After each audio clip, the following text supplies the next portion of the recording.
नमस्कार दर्शकों, आज हम बात करते हैं सुख और दुख पर। ये दोनों जीवन के दो पहिए हैं। श्री कृष्ण कहते हैं जीवन सुख और दुख रूपी दो पहियों पर चलता है। मनुष्य हमेशा सुख चाहता है लेकिन दुख से घबरा जाता है। जो सुख दुख में समान रहता है वह इनसे ऊपर उठ जाता है। संसार को कुरुक्षेत्र मानकर हर परिस्थिति में कर्म करना चाहिए। एक राजा अपने सेवक के साथ जंगल में घूम रहा था। उसने एक पेड़ से फल तोड़ा और सेवक को चखने के लिए दिया। सेवक ने उसे स्वादिष्ट बताया और बार बार मांगा। जब राजा ने खुद चखा तो फल बहुत कड़वा था। राजा ने पूछा, उसने झूठ क्यों बोला? सेवक बोला, राजन, जिन हाथों से इतने मीठे फल मिले, अगर एक कड़वा फल मिल भी जाए तो शिकायत कैसी?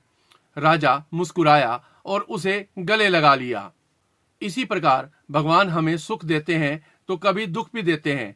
हमें दुख से घबराना नहीं चाहिए क्योंकि यह भी अस्थायी है। एक घटना का और जिक्र करते हैं। एक सेठ व्यापार में सब कुछ खो बैठा और आत्महत्या करने चला गया। तभी एक वृद्ध ने उसे रोका और समझाया, दिन के बाद रात आती है, रात के बाद दिन। जब सुख स्थायी नहीं रहा तो दुख भी नहीं रहेगा। सेठ को समझ आ गया कि हर परिस्थिति बदलती रहती है।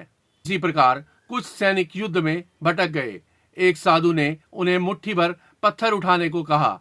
जब दोपहर में उन्होंने देखा तो वे पत्थर बहुमूल्य रत्न बन चुके थे। सभी खुश थे लेकिन एक सैनिक दुखी था। उसने ज्यादा पत्थर क्यों नहीं उठाए? तब सबको समझ आया कि सुख दुख हमारे मन की सोच पर निर्भर करते हैं। भगवान श्री कृष्ण कहते हैं, अतीत के बारे में सोचना छोड़ दो और वर्तमान में जियो। सुख बांटने से बढ़ता है और दुख बांटने से कम होता है। जीवन में सुख दुख आते जाते रहेंगे। हमें धैर्य और संभाव रखना चाहिए।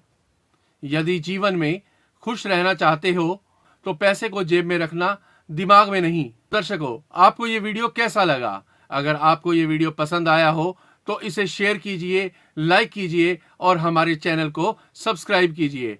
धन्यवाद।